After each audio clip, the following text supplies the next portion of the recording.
Hello, everybody, and welcome to Fantasy NBA Today, a sports ethos show brought to you by our great partners at FanDuel. I'm Aaron Bruski, joined as always by the great Dr. A. And on this show, we're hitting top ads, players in the drop zone, and the best streamers that money can buy. Let's get started, Doc. Who's your top ad after Thursday's games? Wow, Brew, you're not messing around. I'm going to go with Kelly Oubre. Kelly Oubre last night had 26 points, 4 boards, 3 assists, a block, 4 triples. That's 4 good games in a row. Well, three good games in a row, 4 acceptable games in a row. And I just feel like he's worked his way back from the injury. He feels good, and he's ready to roll. He's probably given Paul George the idea that, man, I don't need to go out there now. So go ahead, Kelly. I'll just be over here being podcast P. Podcast P. Playoff P, podcast P. But I like your pick, and I also wonder about Quentin Grimes hanging on here, but we'll tackle that at some other point in time in the show. I'm going to take us to Trey Johnson, who had 19 points, 3 boards, 3 assists, 1 block, 3 threes, 34 minutes. We got an alignment out of Washington that actually looks fantasy ready. They played all their main guys plus Chris Middleton and Trey Johnson always being mentioned in places like The Athletic, where the team communicates who their prized possessions are to. Trey Johnson always on that list, and he's on this list for ads because he's got top 75 potential if it all goes well. He's got to be efficient, shooting the 44% range, which is going to be tough on a bad Washington Wizards team. But if he could just go 42, he'd be fine. If he goes 40, he'll probably have like top 125 value the rest of the way with ups and downs that are annoying, but hopefully he can compile enough value regardless to finish from here to the end of the season inside of the top 100 range. And if that top 75 was to come about, maybe he would have a shot at top 60 for the rest of the season. Doc, if you got anything to say about Trey Johnson, feel free. Otherwise, who is your next ad? I had Trey Johnson on my list, and then you sniped me and got him before I could get there.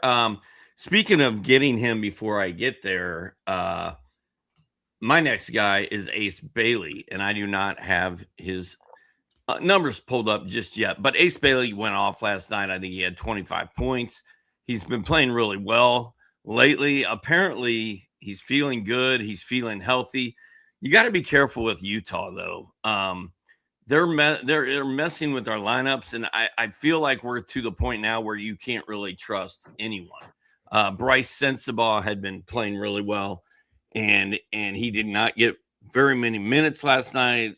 Soren was all bent out of shape about it up here in my office, asking me what was going on with Bryce Sensabaugh, Filipowski, like all of them. You just don't know. But for Ace Bailey, it's been a pretty good month. You throw out the first 2 games of January, and the rest of it looks really solid. And he's had back-to-back 20-point games. I'm guessing that's the first time he's done that. Second time he's done that as an NBA player. So he's got back-to-back 20-point games. Not many steals, not many blocks, but a few mixed in here and there. And he's hitting a couple 3-pointers a game. So I feel like Ace Bailey may be ready to finish up strong. Yeah, it feels like Ace Bailey is like my least favorite amongst the random pickups that we're always looking at in Utah. But he's also the guy that's the safest. He's probably the best player of the bunch, and he's going to be prioritized by Utah down the stretch. So I really think that he's ahead of Kyle Filipowski, even though the Kyle Filipowski stat set continues to entice, and maybe I would actually put Kyle above Ace because I'm always seeking the upside there. But Bailey's the safer play between the two, even though the numbers seem a little bit more wobbly and hard to rely on. But Ace Bailey picking it up, and that's good for everybody, I think. Let's go to Tamani Kamara, who had a 16 point, 8 rebounds, 6 assists, 1 steal, 3 3-pointer line last night. And about 4 to 5 weeks ago, he was really struggling. And I know he got dropped in a lot of places then. Over the last 3 weeks inside the top 100, and over this last week, now a top 50 play during that span. So Tamani Kamara, this is the line, Doc, that I kind of envisioned for him. Not all the time, but pretty frequently, where he was an active part of the offense, doing all of the different things, and then getting you some defensive stats as well. So maybe this is part of a pivot for him this season. I'm not 100% sure about that. but this is kind of what we expected heading into the season. So I want to give it a little bit more credibility rather than less credibility. I think he should be owned in 12-team standard leagues. Doc, who do you got next? Yeah, I'm with you on that Tumani Kamara take, except can we trust him? We've seen this happen before, and then he just goes back to crap. But you're right, man. I mean, I think you and I have thought all year that Tumani Kamara was going to be a good fantasy player, and there's no reason that he can't do it for the second half of the season. So I actually like that take a lot. Brew, you sat here live on the air when I knew this was coming. I asked you a question about my own lineup that I was working on while I was doing this show. I'm really good at multitasking, if you didn't know that. And you're like, cut Bob Harrington. His fantasy game is trash, and go ahead and pick up Klay Thompson. Well, Bob Carrington last night had 13 points, 2 blocks, 3 steals, 3 3-pointers. Now, to your credit, he only had 4 of 14 shots. He only had 2 rebounds. He only had 2 assists. But that's 4 straight games in double digits for Bub. He had been shooting, not very well. He's not going to shoot it that well. But dude's getting minutes, man. It's been 30 plus in 6 straight, 37, 38, 39, and 39 in his last 4. So, if you're getting those kind of minutes, even Brew and I could run into some cool stats if we were getting 39 minutes in an NBA game. Yeah. I mean, it's been a top 50 push here for him over the last week, and I like to see the 3 steals and 2 blocks, because a player of his size and he's got some decent length and like decent quickness. So there's pieces there where he could theoretically be a good defensive stat guy. That's his way out of this shooting issue, because the shooting issue doesn't seem like it's going away, especially as he takes more and more 3-point shots. The problem with Bub is that even with the strong week on the season in 28 minutes per game, he's still outside of the top 200, barely, just right on the 200 mark there. But it's 40% shooting on the season and the 75.4% from the foul line. A lot of turnovers. So it looked bad for me last night, though, that's for sure. And the fact that he's getting minutes, I'd say this: if you have a team that doesn't care about percentages at all, bump Bub Carrington up in your kind of mental ranks to like a top 100 guy at minimum. And he's probably going to produce that way for the rest of the season. So it's interesting stuff there. I will take us to Dwight Powell, who had 10 points, 12 boards, 1 assist, 27 minutes. Do I want you to add Dwight Powell? No. I want you to add Moussa Cisse, who had 1 block and 1 rebound and played 6 minutes last night. Dwight Powell in this spot is just an excuse to talk about Moussa Cisse. And Moussa Cisse we'll talk about in a few different spots during today's shows. But all kidding aside, if you do need to stream a player, Dwight Powell is getting minutes. I do think he is the bridge to Moussa Cisse. That sounds like a crazy book title. And the bottom line is, if he's on the floor for this many minutes, there's a chance he's going to get some amount of stats. And I wouldn't go overboard for Dwight Powell. There's just an excuse to talk about Moussa Cisse. And Jonas Valanciunas gets a shout out here. What was his stat line last night, Doc? I don't have it up in front of me. It was like 16 points, 9 boards, something like that. Back on the floor. Weird. Jonas Valanciunas, 16, 9, and 2 assists. Doesn't look like he had any blocks. Yep, but he's back. He's healthy, and probably Denver's looking forward to having him out there for a couple of games, because who was out there shooting around yesterday and looking pretty damn healthy. I don't think it's going to be that much longer. Yeah, we have the trouble remembering names yesterday on the show. I can't remember this guy's name. I think he's pretty good at basketball, but he was shooting around and I would give it like a week or something for Nikola Jokic to get back on the floor. Okay, let's shift gears. Let's talk about players who are struggling, some potential buy lows, candidates to drop. Doc, who's your first player in the drop zone? Tim Hardaway Jr. He was on fire for a minute, like the first half of January. He was playing really well, and he was playing well enough that you could put him on your roster and let him rip. Basically all of his values tied to threes and points. He's got to be shooting it well for that to happen. Well, the last 3 games have been a different story. He was 1 of 8 last night. He was 2 of 12 on Tuesday, and he was 1 of 5 on Sunday. He scored a total of 18 points over those 3 games. You got Jokic coming back soon. If Tim Hardaway Jr. is not on fire, I don't think you need him on your team. Yeah, with Jokic coming back, it says goodbye to Tim Hardaway. And thank you, Tim Hardaway Jr., for doing a great job as a pretty solid pickup for the Nuggets during the offseason. Let's get to Justin Champagnie, who had 3 points, 2 boards, 3 assists, 1 steal, 1 3. It's a bad day for some of my guys last night. Justin Champagnie, though, still inside the top 100 over the last 6 weeks or so, has all of the right indicators. And when I was looking at that box score last night, I actually finally kind of got the warm and fuzzies about what's going to happen with Justin Champagnie moving forward. Because you got Chris Middleton in there playing 27 minutes in that game, I believe. And they try to put their best kind of like veteran lineup or their guys plus him. And it felt like what we'll see going forward after the trade deadline is just a pure replacement of Justin Champagnie into those Chris Middleton minutes. Maybe they can move him. There's talk about them buying him out and waiving him. So you might actually have like a solid 5 in Washington that gets to go out there and play every night, gain a rhythm. And yeah, Trae Young might come back and play at some point in time and kind of jumble things up. But there's always been so many players in Washington.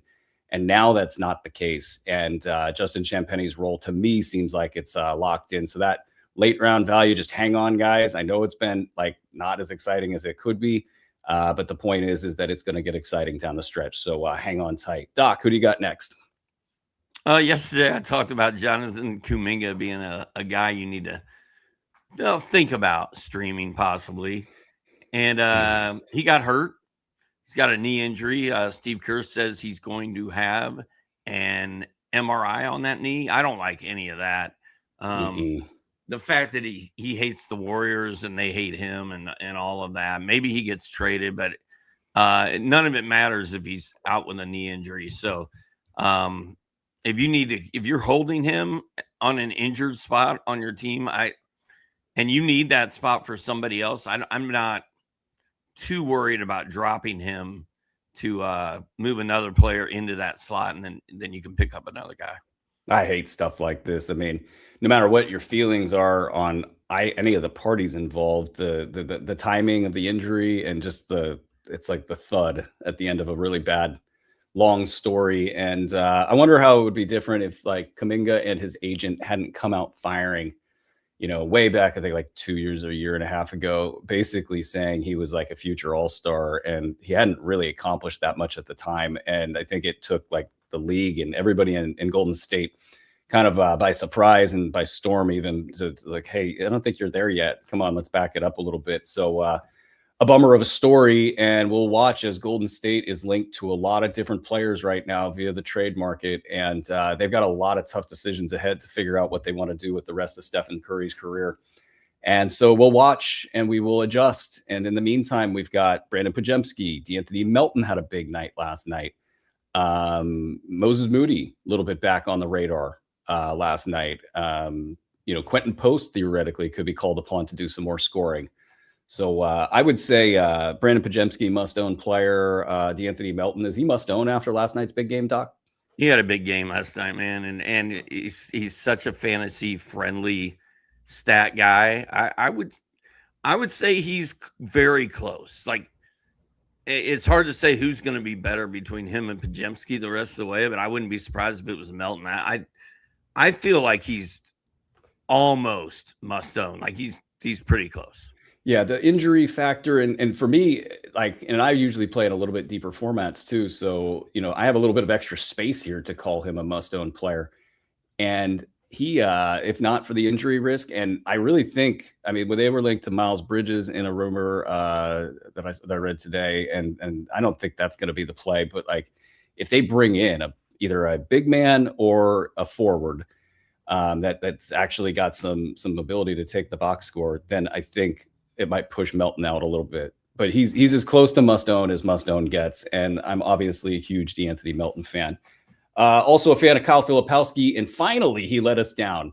There's part of me that actually felt good about it. 5 points, 5 boards, 1 3, 19 minutes, because the lack of faith I had in Kyle Filipowski, I felt like I let everybody down, and then he has like 2 weeks of top 60 lines. Now 5 points, 5 boards. Maybe this is a Filipowski too. You just don't know with Utah right now. And we've got this big trade deadline pivot, that's ahead of us. So I think we kind of almost have to take everything with a grain of salt, the good and the bad with Kyle Filipowski, and just sort of treat him as he normally is, which is almost a luxury stash, but maybe a luxury stash that 50% of the time is actually serviceable in a lineup, at least at this stage, until they make the pivot. So Kyle Filipowski, I'm going to hang on because that's what I do. And hopefully you'll make me look good. Doc, who do you got next? I'm going to add on to that. I'm not going to let us get out of this show without talking about Yusuf Nurkic. Oh, yeah. Career high 14 assists. He had his second triple-double in a row. Brew, did you know that he's the first Jazz man to have back-to-back triple-doubles in a game since Pistol Pete Maravich in 1975? I don't know what's more impressive. Is it that or your use of Jazzman? That was good. He's been so good. And, I was really crapping on him a lot for the first month or two of this season. And I'm not going to sit here and say he's playing great defense because he's not. But, they've found a role. He's performing in that role.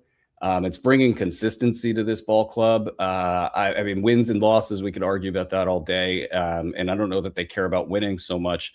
They just need that consistency. So you look at Keontae George, and you kind of go, okay, well, what's made Keontae George this season? Well, it's been the play of Lauri Markkanen and the play of Yusuf Nurkic.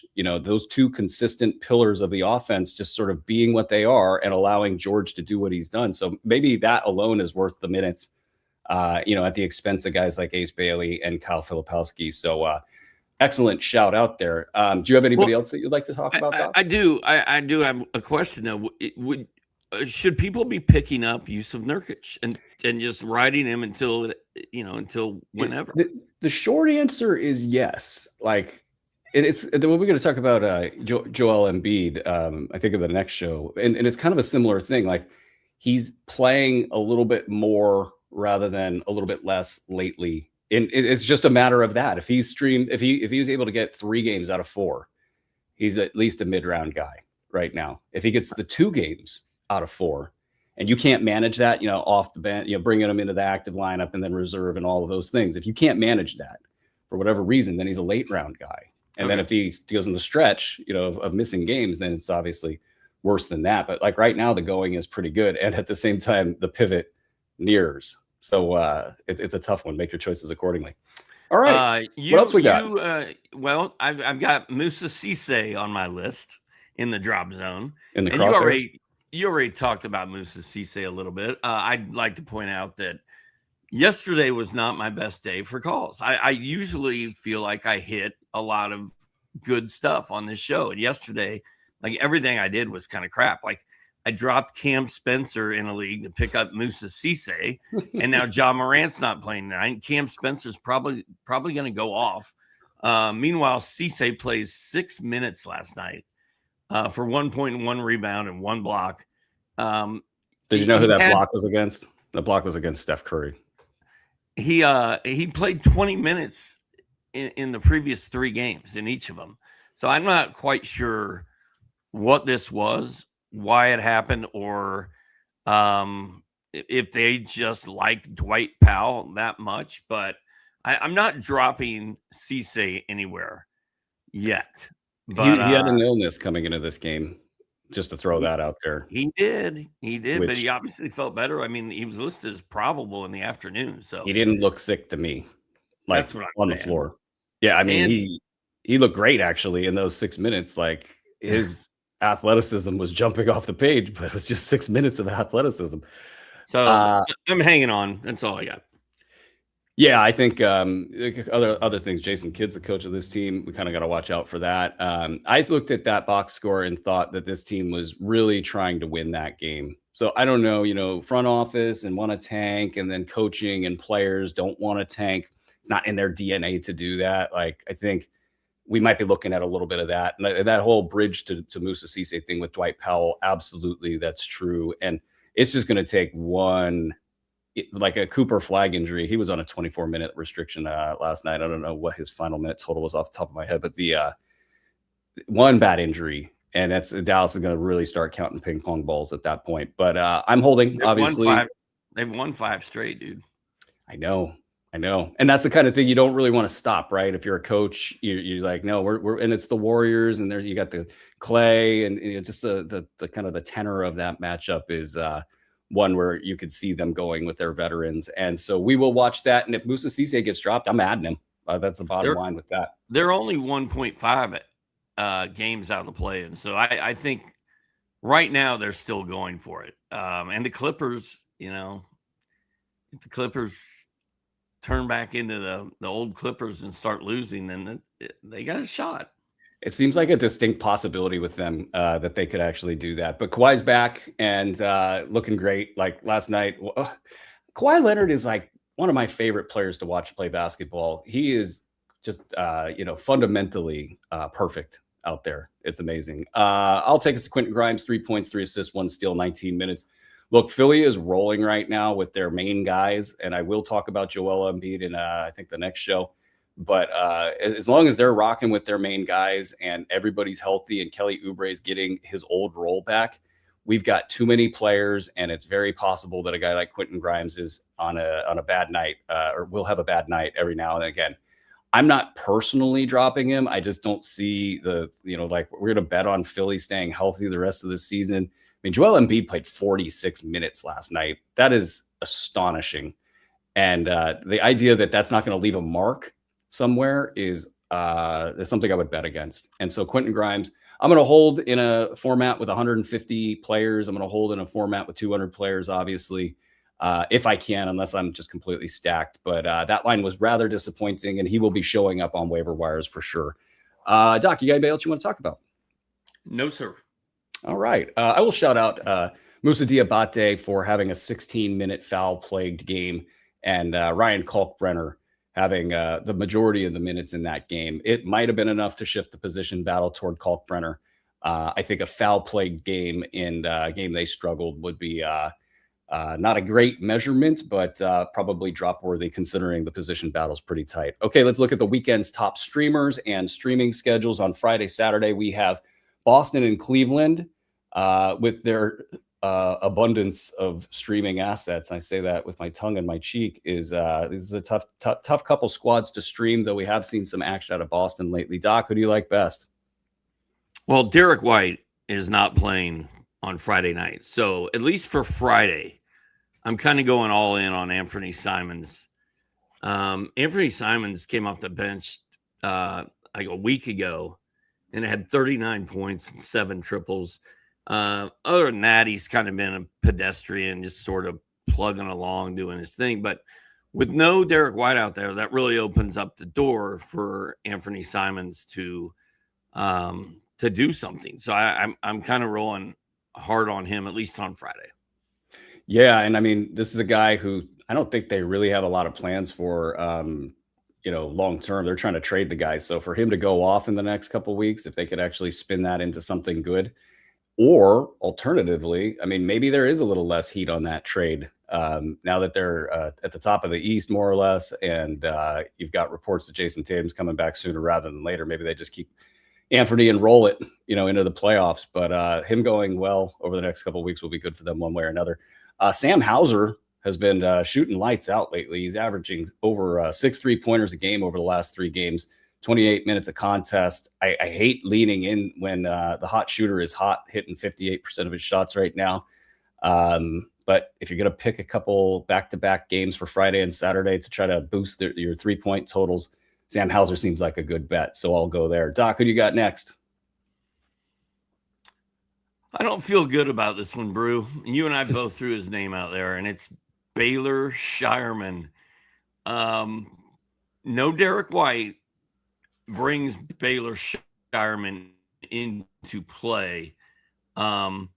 He does steal the ball. So if you need steals and you're in a deep league, and picking up Shireman and rolling him out there tonight might not be a bad idea. He's only hit double figures in scoring once this month. And there's not a lot of great things to say about him. But when Derek White is out, I believe Baylor Shireman is going to hit threes tonight. He's going to score in double digits. and he's going to get at least 2 steals. Yeah, it sounded like you were talking yourself into that one. Let me try to talk myself into Luka Garza here. Nemish Keita, questionable with an illness. Luka Garza a couple weeks ago was flirting with like 20 minutes a game. This is a guy who like practically doesn't help you at all. 8 points, 5 boards in a 10-game span, but he's not going to hurt you. So like, if you're like, okay, can I get a player in here who's not going to hurt me? He's going to have a good field goal percentage, decent or good free throw percentage. And, just not do anything too crazy, right? He'll get you a couple points, some boards, and boost your percentages, and might have a little bit of the the front court to himself. Luka Garza, tough sledding. If you're looking to get the 2 back-to-back games, Friday and Saturday, so you can then turn around and stream on Sunday. So it's strategic and probably smart, but deep league stuff. What you got? I think Andre made us pick streamers from those 2 teams so he could watch us try to talk ourselves into making garbage smell good. Yeah. He's mad, Andre. He's mad. That's all I got. 2 games on Friday and Sunday. A host of teams. I'll rattle them off: Memphis, Denver, Phoenix, New Orleans, Milwaukee, Toronto, Brooklyn, Detroit, Sacramento, Oklahoma City. I feel like that Motel 6 commercial. Who are your favorite streamers, Doc? Well, I'm going to go with Cam Spencer because we know Ja Morant is not playing on Friday. I don't know about Sunday. But when Cam Spencer starts, he gets double digits in assists. So Cam Spencer should have a double-double tonight. Cam Spencer should hit 2 or 3 three-pointers, and he'll probably have a steal. So unlike some of these other guys, I actually really like Cam Spencer, at least on Friday. Do you think they like spin a wheel in the office to figure out which injury to report for Ja? Like ulnar nerve? I don't know. Maybe. Could be. There are more reports that he's going to get traded and not stay in Memphis. I have a hard time reconciling all of this. I'm going to throw 20 to 30% chance that he stays in Memphis at best. But Cam Spencer, I got him as a must-roster player the rest of the way. So great stream target for sure. Same thing with Sandro Mamukelashvili. Like maybe the trade wrecks him. I guess I should be a little bit more conscientious of a trade coming in and wrecking him. The thing is he's such a versatile player that plays 25 minutes per game and gets you top 100 value, top 75 value, top 50 when he's hot. And it's what he brings is a shooting touch to a team that needs shooting. So I'm just kind of thinking he's locked in for value the rest of the way. So if you can get 2 games and stream that in your more shallow leagues where it's a little bit more iffy, I think that's great business. Doc, who do you got next? Brew, I'm showing when AJ Mitchell got hurt, they said it was a hip injury. But now they're calling it. Do you know what they're calling it? No. What are they calling it? I saw it on FanDuel. I thought I had it locked in. Infinite sadness? I thought I had it locked in as to what it was. You can tell me anything. Or Oklahoma City is becoming one of the most clandestine operations in the NBA. Now it's being called an abdomen injury. That's a lot different. Bruised hip. Maybe it was his psoas muscle. I don't know. Abdominal injuries are not great. So for that reason, I like Cason Wallace and I like Lou Dort. I like Cason Wallace's fantasy stat line better. If you're looking for points and threes and maybe some steals, then maybe Lou Dort's the guy. But Wallace had 4 steals and a block in his last game when AJ Mitchell went off. So Mitchell's out on Friday. I talked about Cason Wallace yesterday a lot, and here we are.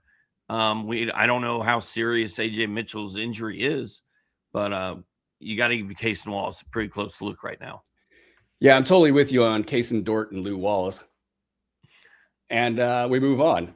Noah Clowney is who I like next. I just think that there's just a lot of certainty here with Noah Clowney. That's hard to say in Brooklyn, by the way.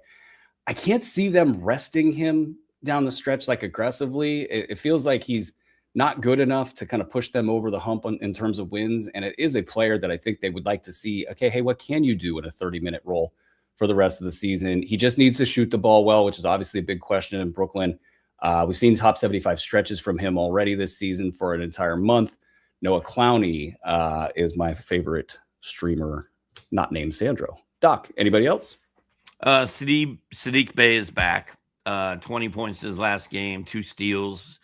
January, 16 points, 4 boards, 2 assists, 1 steal, 1 3. Good, decent percentages. I really like Sadiq Bey. So if he's available, I say you roll him out there. Really consistent, and they seem to lean into Sadiq Bey rather than let him hang out on the streets. Jordan Poole was in a TMZ video getting asked about what it was like to be punched in the face by Draymond Green by a little kid. If you want to go check that out. I have no reason to bring that up other than he plays in the same team as Sadiq Bey. I will take as a Day'Ron Sharpe, who missed his window, so to speak, had an illness, and now is sort of kind of clawing back into fantasy GM's good graces. Also, similarly to Noah Clowney, has that end of season ramp, also in trade rumors. So he might actually just land on another team. We'll have to reevaluate him. But for now, I think he's got top 100 rest of season value cumulatively. Pretty much locked in, and if he can just simply be a little bit better, I think we get a little bit more than that. So Day'Ron Sharpe, my last streamer recommendation from this group. And then we got our Saturday, Sunday teams, Miami and Dallas. Who do you like best from this squad, Doc? Jaime Jaquez of Miami. Tyler Hero's out. Davion Mitchell, the reason he sucked in that revenge game against Sacramento is because he got hurt. He's banged up. He's questionable. And Jaime Jaquez, when guys are out, he steps up and usually goes off. And Khalil Ware also out for the Heat. So Jaime Jaquez has a great opportunity. Yeah. Anytime the Heat have they go -1, -2 players, especially if it's a ball handler, Jaime Jaquez goes off. Pele Larson is my next streamer here. I don't know if it's Pele or Pella. The guys wouldn't tell me, so they just let me go out here and hang myself on air. But he is good. Guys. Yeah, it's your guys' fault that I don't know how to say things. But he is. Tell me. You guys wouldn't tell me. It's all your fault. You guys are withholding information from me to make me look normal. Whatever. Make me look exactly as I am. Pele Larson is kind of like the poor man's Jaime Jaquez. Like he's usually behind him in the pecking order. And I think there's a good amount of momentum for him to do well as the Heat are struggling with some injuries here. So I will definitely take Pella. Thank you, Andre. Larson. Doc, who do you got next? Why does he tell you after the fact? Like what you know why. You know why. I've got Klay Thompson and Brandon Williams written down here. I had Klay Thompson flagged for a nice game against the Golden State Warriors last night, and guess what happened? He did nothing. You forgot they had the same level of motivation to play him. Yeah. Although they did have a nice photo taken by Mark Stein after the game. Dre and Steph and I don't think there's a category for that in fantasy leagues. 6 points, 4 boards, 1 steal for Klay. But Klay had been playing well, man.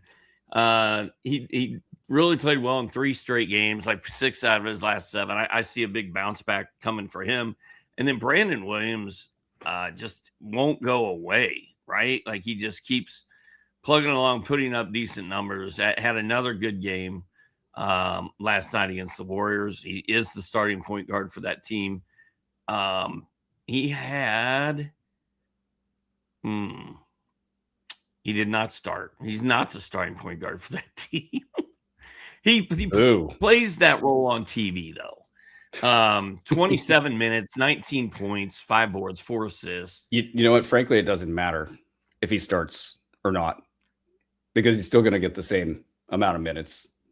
It's whatever they're starting for flag at point guard, but whatever. I don't. Yeah, no, it's fine. It's fine because Brandon Williams he's like that lightning in a bottle play, and you don't know from night to night if he's going to get a lot or a little minutes and what he's going to do with those minutes. And in a streaming situation, with Dallas needing production, it seems like a solid play. And I just want to see. I don't know if the contract math works out on this, but can you get Anthony Davis and Klay Thompson to Golden State? We just call it a trade deadline.